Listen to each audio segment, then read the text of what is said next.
OG, నిన్ను కలవాలని, నీతో మాట్లాడాలని, నిన్ను చంపాలని ఎదురు చూస్తున్నా. నీ ఓమి.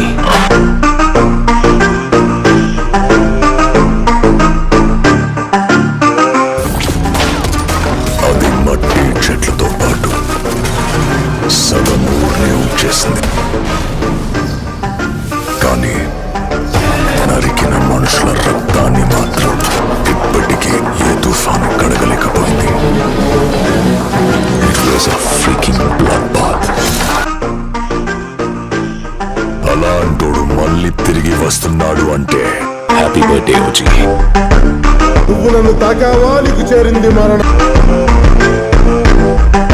కుటుంబ సత్తి గారు కావచ్చు, తొక్కల సత్తి గారు కావచ్చు, బట్ ఐ డోంట్